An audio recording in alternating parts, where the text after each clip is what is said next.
బులెటిన్లో డీటెయిల్స్ చూస్తే హైదరాబాద్ ఫార్ములా ఈ కార్ రేస్ నిర్వహణలో అవకతవకల ఆరోపణల నేపథ్యంలో మాజీ మంత్రి కేటీఆర్ కు మరోసారి ఏసీబీ నోటీసులు జారీ అయ్యాయి.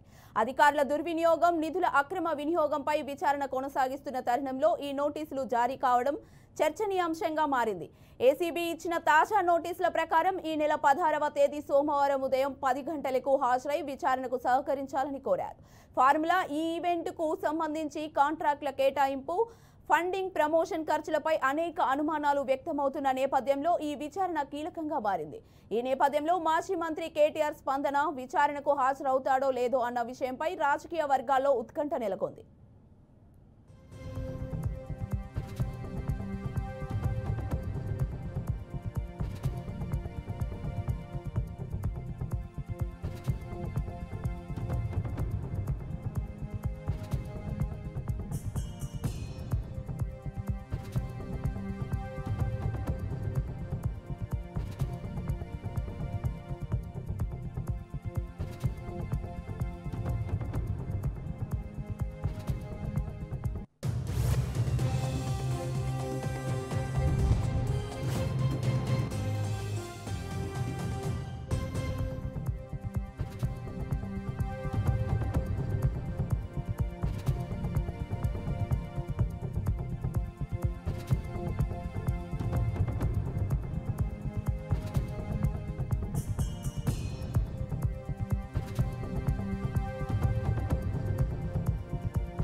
హైదరాబాద్ ఫార్ములా ఈ కార్ రేస్ నిర్వహణలో అవకతవకల ఆరోపణల నేపథ్యంలో మాజీ మంత్రి కేటీఆర్ కు మరోసారి ఏసీబీ నోటీసులు జారీ అయ్యాయి.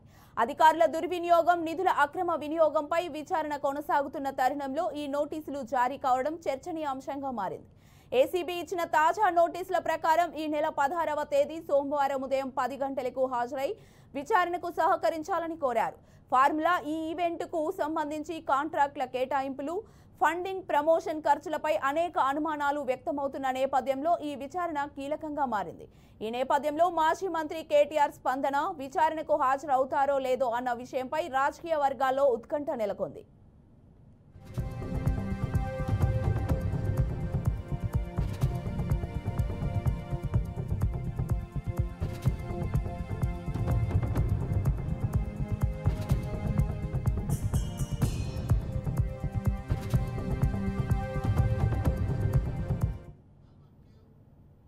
ఇక ఇదే అంశంపై మరింత సమాచారాన్ని మా ప్రతినిధి సాల్మాన్ అందిస్తారు. సాల్మాన్,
అహ్మదాబాద్ విమాన ప్రమాదంపై దర్యాప్తు ముమ్మరంగా కొనసాగుతోంది.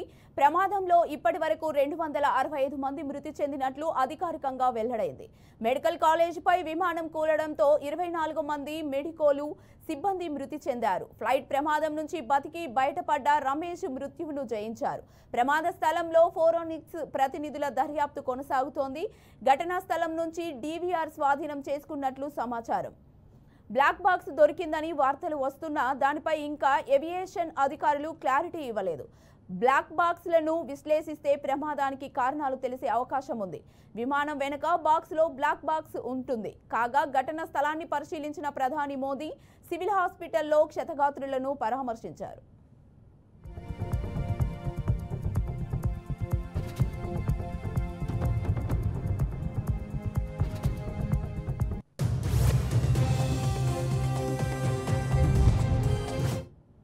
ఇక ఇదే విషయంపై మరింత సమాచారాన్ని మా అవుట్పుట్ ఎడిటర్ వెంకట్ అందిస్తారు. వెంకట్.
హైదరాబాద్ ఫోన్ ట్యాపింగ్ కేసులో కీలక అభియోగంతో సంచలనంగా మారిన మాజీ డీఎస్పీ ప్రణీత్ రావును ప్రత్యేక దర్యాప్తు బృందం మరోసారి విచారణకు పిలిచింది.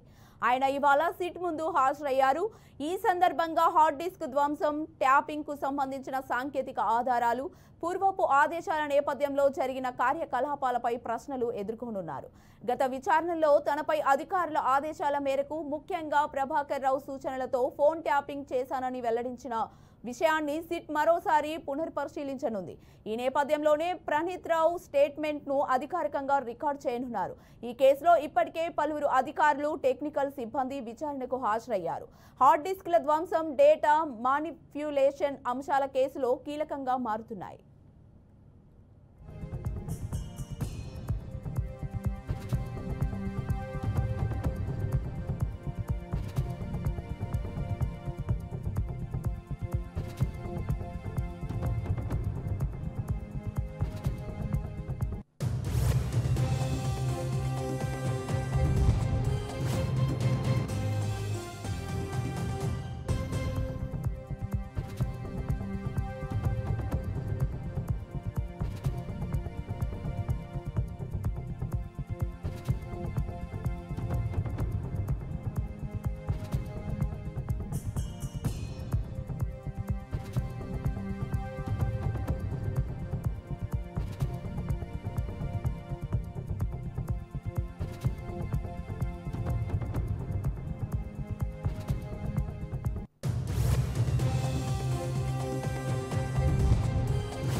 సంగారెడ్డి జిల్లా పటాన్చెరులో AP deputy CM Pawan Kalyan పర్యటించారు.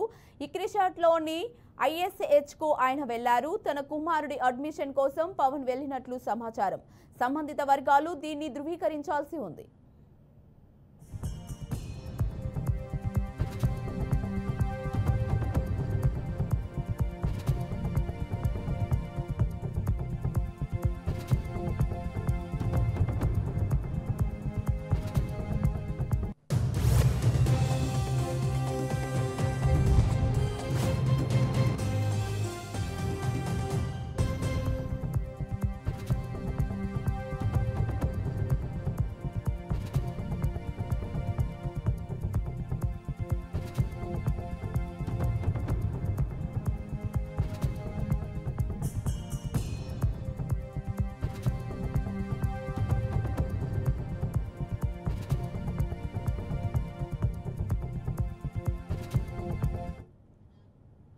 గుంటూరు నగరంలో కొనసాగుతున్న అభివృద్ధి కార్యక్రమాలపై కేంద్ర మంత్రి పెమ్మసాని చంద్రశేఖర్ సమీక్షా సమావేశం నిర్వహించారు.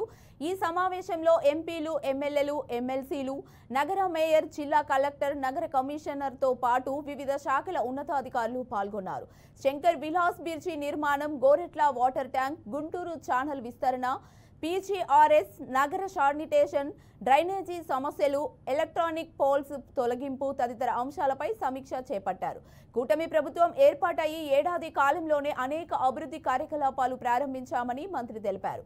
శంకర్ విలాస్ బ్రిడ్జి పిల్లర్స్ నిర్మాణం వారం రోజుల్లో ప్రారంభమవుతున్నాయన్నారు. శానిటేషన్ సమస్యల పరిష్కారానికి కార్పొరేటర్లు, ఎమ్మెల్యేలను భాగస్వాములుగా చేస్తామని వెల్లడించారు.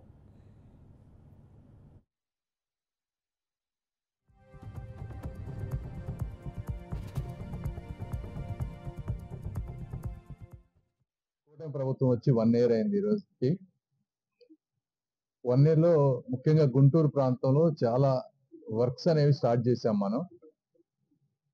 ఈ వర్క్స్ అనేది ఇంప్లిమెంటేషన్, కోఆర్డినేషన్ అక్కడక్కడ ఇష్యూస్ ఉన్నాయి. అందుకని అందరిని ఒకసారి కూర్చోబెట్టి రెగ్యులర్ ఎక్సర్సైజ్ లో పార్ట్ ఇది. ఇప్పుడు రైల్వేస్ తీసుకుంటే మనకి 3 అమృత్ భారత్ స్టేషన్స్ ఉన్నాయి. ఏది గుంటూరు, మంగళగిరి, తెనాలి. వాటి వర్క్స్ ఎక్కడ దాకా వచ్చినాయి అనేది, ఎప్పటిలోపు కంప్లీట్ చేస్తారనేది, ఇవన్నీ నెక్స్ట్ ఇయర్ 2nd quarter కల్లా ఇస్తా ఉంటున్నారు. అదేవిధంగా శంకర్ విలాస్ బ్రిడ్జికి వచ్చేటప్పటికి చాలా ప్రాపర్టీస్ ఇంకా ఎక్వైర్ చేయాల్సినవి ఉన్నాయి. అందులో కొన్ని గవర్నమెంట్ ప్రాపర్టీస్ ఉన్నాయి, రైల్వే వాళ్ళ ప్రాపర్టీస్ ఉన్నాయి. వాటన్నిటిని వాళ్ళు ఎప్పుడు హ్యాండ్ ఓవర్ చేస్తారనేది, అదేవిధంగా వాళ్ళు కొన్ని lines, railway lines doubling, tripling చేయాల్సినప్పుడు కొంత గవర్నమెంట్ ల్యాండ్ ఎక్విజిషన్ మనం ఇవ్వాల్సినవి ఉన్నాయి. అవి కొంత కోఆర్డినేషన్ తోటి ఇష్యూస్. అదేవిధంగా మొన్న కట్టినటువంటి 3 వంతెనల బ్రిడ్జ్ కింద ఉన్నటువంటి వాటర్ ఇష్యూ, దాన్ని ఏ విధంగా సాల్వ్ చేయాలనేవి. ఇవన్నీ కాకుండా ఇంకో 3 శంకర్ విలాస్ అయితే స్టార్ట్ చేసాం, కానీ ఇంకో 3 బ్రిడ్జెస్ వర్క్లు ఇంకా శంకుస్థాపన చేయాలి. అవన్నీ కూడా టెండర్ స్టేజెస్ అయిపోవచ్చినాయి. ఆ tender finalisation, technical sanctions, financial sanctions అవన్నీ అవడానికి ఇంకో 45 రోజులు పడుతుందన్నారు. ఇదంతా రైల్వే వాళ్ళతో కోఆర్డినేట్ చేసినటువంటి విషయం.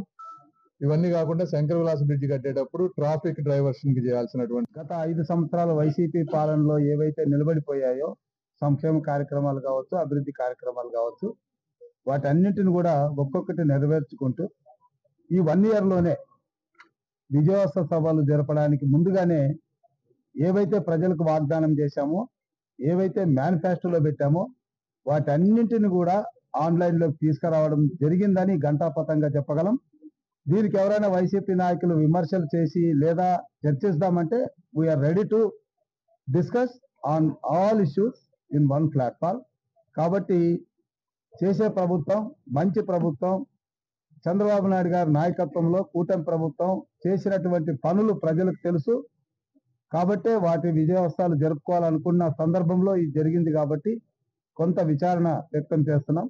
బట్ ఏదేమైనా కలెక్టర్ గారి నేతృత్వం, మా మంత్రి గారి సూపర్వైజన్, ప్రతి వారం 10 రోజులకు ఒక మారు రివ్యూ చేయడం, మా అధికారుల సహకారం అందరికీ కలిపి ఈరోజు పత్తిపాడు నియోజకవర్గానికి సంబంధించి అన్ని ఇష్యూస్ కూడా ఆన్లైన్ లో పెట్టడం, కొన్ని సెటిల్ చేశాం, కొన్ని పరిష్కరించాం, కొన్ని ఆన్లైన్ లో ఉన్నాయి. వీటన్నింటి కంప్లీట్ కావడానికి ఒక 1 year పడుతుంది. ఏదైతే 5 ఏళ్లలో కంప్లీట్ చేస్తామని చెప్పామో అవి 2 ఏళ్లలోనే కంప్లీట్ చేయడం అనేటువంటిది. ఈరోజు కూటమి ప్రభుత్వం ఏర్పడి 1 సంవత్సరం కాలం పూర్తి చేసుకుని ప్రజాక్షేత్రంలో ఒక పక్కన గౌరవ ముఖ్యమంత్రి గారు ఇచ్చినటువంటి వాగ్దానాలు, ముఖ్యంగా సూపర్ 6 సంబంధించినటువంటి వాగ్దానాల్లో దాదాపు 90% పూర్తి చేస్తున్నటువంటి పరిస్థితులు ఒక పక్కనైతే, గుంటూరు జిల్లా ముఖ్యంగా గుంటూరు పార్లమెంట్ కి సంబంధించి గౌరవ కేంద్ర మంత్రివర్యులు పెమ్మసాని చంద్రశేఖర్ గారు, అలాగే కలెక్టర్ గారు, శాసనసభ్యులు అందరూ కూడా ఉమ్మడి కృషితో ప్రజలకు ఇచ్చినటువంటి ముఖ్యమైనటువంటి వాగ్దానాల్లో నగరానికి సంబంధించి గత 20 సంవత్సరాల నుంచి పట్టించుకోనటువంటి రైల్వే ఓవర్ బ్రిడ్జ్, 3 ఓవర్ బ్రిడ్జ్ల కార్యక్రమాలన్నీ కూడా దాదాపు ప్లాన్స్ తో పాటు టెండర్ స్టేజ్ కి తీసుకొని రావడం జరిగింది. దాంతో పాటు నగరంలో ముఖ్యంగా కొన్ని రోడ్లు విస్తరించినటువంటి కార్యక్రమాన్ని, బొంగరాల్ బీడు కానీ, నెహ్రూ నగర్ కానీ, అలాగే 3 వంతెనల సమస్యలను పరిష్కరి. మహబూబాబాద్ జిల్లా కొత్తగూడ, గంగారం మండలాల్లో మంత్రి సీతక్క పర్యటించి ఇందిరమ్మ ఇళ్ల లబ్ధిదారులకు ప్రొసీడింగ్ కాపీలు అందజేశారు. అలాగే వారి ఇండ్లకు భూమి పూజ కూడా చేశారు. ప్రాథమిక ఉన్నత పాఠశాల మరియు అంగన్వాడీ కేంద్రంలో బడిబాట కార్యక్రమంలో భాగంగా విద్యార్థులకు యూనిఫామ్స్, పుస్తకాలు అందించారు. అంగన్వాడీకి తొలిసారి వస్తున్న చిన్నారులకు అక్షరాభ్యాసం చేయించారు. అలాగే 20 లక్షల వ్యయంతో గోవిందాపురంలో నిర్మించిన గ్రామ పంచాయతీ భవనాన్ని ప్రారంభించారు. లబ్ధిదారులు తమ ఇళ్లను త్వరగా పూర్తి చేయాలని, ఇసుకకు తదితర విషయంలో అధికారులు పూర్తి సహకారం అందించాలని సూచించారు. ఇల్లు లేని వారు ఎవరూ నిస్సహాయంగా భావించవద్దని, అందరికీ ఇల్లు కల్పించే బాధ్యత తనదేనన్నారు.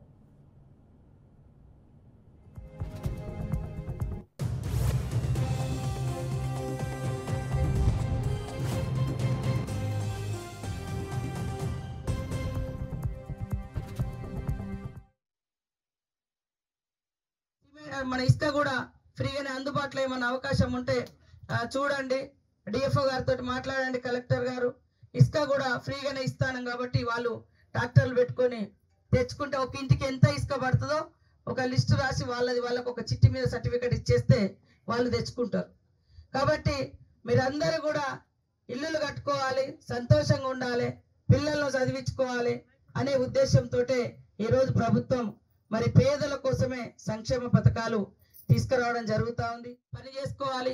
సిమెంట్ మన ఇసుక కూడా ఫ్రీగానే అందుబాటులో ఏమైనా అవకాశం ఉంటే చూడండి. డిఎఫ్ఓ గారితో మాట్లాడండి. కలెక్టర్ గారు ఇసుక కూడా ఫ్రీగానే ఇస్తాను కాబట్టి వాళ్ళు ట్రాక్టర్లు పెట్టుకొని తెచ్చుకుంటే ఒక ఇంటికి ఎంత ఇసుక పడుతుందో ఒక లిస్టు రాసి వాళ్ళకు ఒక చిట్టి మీద సర్టిఫికేట్ ఇచ్చేస్తే వాళ్ళు తెచ్చుకుంటారు.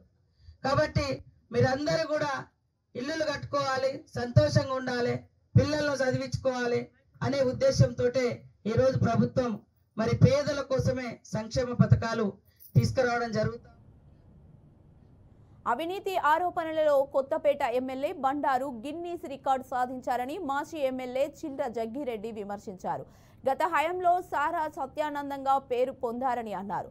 సినిమా హీరో పేర్లలో విమర్శలు చేయడం వారికి వెన్నతో పెట్టిన విద్య అని మండిపడ్డారు. అధికారం చేపట్టి సంవత్సర కాలం పూర్తయి విజయోత్సవాలు చేసుకోవడం విడ్డూరంగా ఉందన్నారు. విజయోత్సవానికి దోచుకుంటే తప్ప అభివృద్ధి సంక్షేమం లేదని తనను సినిమా హీరో శోభన్ బాబుగా వర్ణించారని చెప్పారు. ఈ రాష్ట్రంలో మరి ప్రజల పక్షాన్ని నిలబడి చేసి ఈ యొక్క ప్రభుత్వం యొక్క మెడలు వచ్చి ఇవాళ నారా చంద్రబాబు నాయుడు గారి చేతే ఈ యొక్క తల్లికి వందనం కార్యక్రమాన్ని పాక్షికంగా అమలు చేయడం అనేటువంటిది ఇవాళ వైఎస్ఆర్ కాంగ్రెస్ పార్టీ యొక్క తొలి విజయంగా ఈ సందర్భంగా మీ అందరికీ మనవి చేస్తున్నాం. నిన్న నిజంగా రాష్ట్ర వ్యాప్తంగా అదేవిధంగా అంబేద్కర్ కోనసీమ జిల్లా వ్యాప్తంగా కూటమి ప్రభుత్వం మేము ఒక సంవత్సర కాలం విజయవంతంగా చేస్తాం. అది చేత మేము సంబరాలు చేసుకుంటాం, దీపావళి చేసుకుంటాం, సంక్రాంతి చేసుకుంటాం, గొబ్బెమ్మలు పెట్టుకుంటాం అని చెప్పి మొన్న ఒక కార్యక్రమం పవన్ కళ్యాణ్ గారు చెప్పి అది విఫలమై మళ్ళీ నిన్న ఉపాధి హామీ కూలీని వాళ్ళని బతిమాలి తెచ్చుకుని మరి అనేక చోట్ల ఈ అంబేద్కర్ కోనసీమ జిల్లాలో అనేక చోట్ల మరి చాలా వికృత చేష్టలు చేసి వెళ్ళారు. నేను వారందరినీ అడుగుతున్నా, ఏదైతే మేము ఉన్నటువంటి నారా చంద్రబాబు నాయుడు గారు గతంలో చెప్పిన విధంగా ఏదైతే జగన్మోహన్ రెడ్డి గారు ఇచ్చేటువంటి సంక్షేమ కార్యక్రమాలన్నీ మేము అమలు చేస్తూ సూపర్ 6 కూడా మేము అమలు చేస్తామని చెప్పాడు. ఈరోజు మరి ఆ రకంగా చెప్పినప్పుడు మీరు కూడా ఒక్కసారి మీ ఇళ్ళకి వెళ్ళి మనకున్న మీ యొక్క బాధ్యతలో సగం భాగం పంచుకుంటున్నటువంటి మీ భార్యల్ని, మహిళల్ని అడిగి మరి కరెంటు బిల్లు గడిచిన 2 నెలల నుంచి ఎంత వస్తుందో వారిని అడిగి అప్పుడు మీరు ఇంటి దగ్గర కూడా సంబరాలు చేసుకోవాలని మేము కోరుతాం.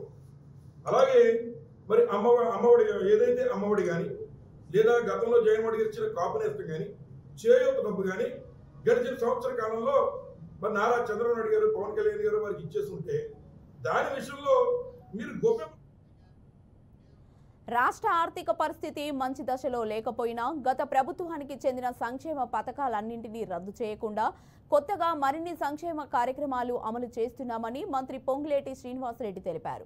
గత ప్రభుత్వంలో తీసుకున్న అప్పులు వడ్డీతో కలిపి నెలకు 6,500 కోట్లు చెల్లిస్తున్నామని అన్నారు. అయినప్పటికీ సీఎం రేవంత్ రెడ్డి నాయకత్వంలో రాష్ట్రం సంక్షేమం, అభివృద్ధి రంగాల్లో ముందుకు దూసుకెళ్తుందన్నారు.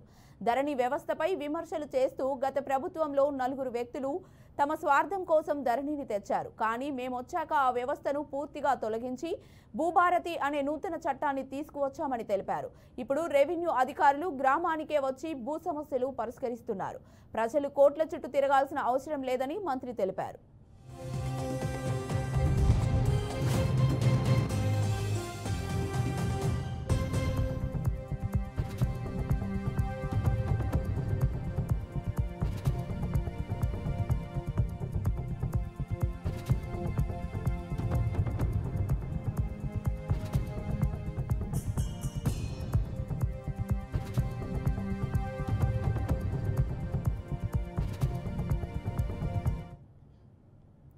ఎయిర్ ఇండియా ప్రమాదంలో మృతులకు సంతాపం తెలిపారు సిపిఐ ఎమ్మెల్యే కూనంనేని సాంబశివరావు.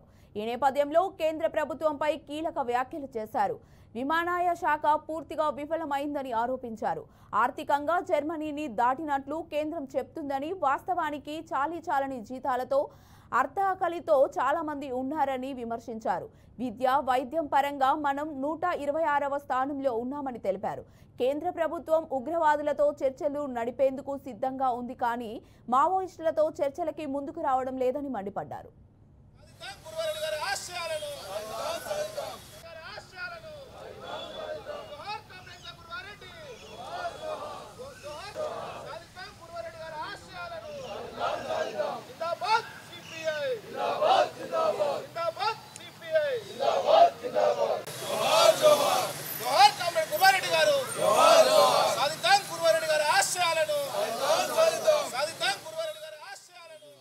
భారతదేశ వ్యాప్తంగా అనేక అంశాలపైన చర్చ జరుగుతుంది. తెలంగాణలో ప్రత్యేకంగా కాళేశ్వరం సంబంధించి విచారణ ఇవన్నీ కొనసాగుతున్నాయి. అలాగే నూతన ప్రభుత్వం తాను చేసిన వాగ్దానాలు అమలుకు ఎంతవరకు సఫలీకృతమైంది, ఎంతవరకు కాలేదు, ఇటువంటివన్నీ కూడా ప్రజల్లో చర్చ జరుగుతూ ఉంది.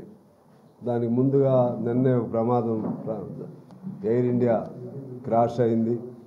దానిలో దాదాపు 300 మంది మరణించారు. వారికి సంతాపం తెలియజేస్తూనే ఇటువంటి ప్రమాదాలు జరగకుండా భద్రతను తీసుకోవడంలో విమానయాన సంస్థ కానీ లేకపోతే కేంద్ర ప్రభుత్వం కానీ విఫలమైందని నేను తెలియజేస్తూ ఉన్నాను.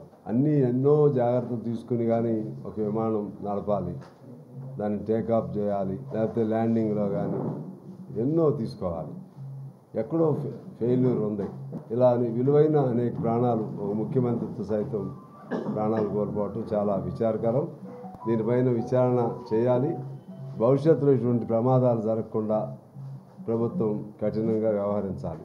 ఇటువంటి అన్ని అసందర్భమైనటువంటి, అసంబద్ధమైనటువంటి పత్రికలు పేపర్ మీద గీతలు రాసుకుని తనకు తానే ఊహించుకుని సంపన్నవంతుడుగా ఊహించుకునే పద్ధతుల్లో ప్రజల్ని మభ్యపెట్టడానికి, తప్పుదారి పట్టడానికి వీళ్ళు ప్రయత్నం చేస్తున్నారు కేంద్ర ప్రభుత్వం. మరి కానీ ప్రజలను సమాయత్తం చేయటంలో, ప్రజలను చైతన్యం కల్పించడంలో, దేశంలో ఉన్న పరిస్థితులు, దోపిడీ వ్యవస్థలు, వీటికి వ్యతిరేక పోరాటంలో ఎప్పుడు కమ్యూనిస్ట్ పార్టీ కోట్ల మంది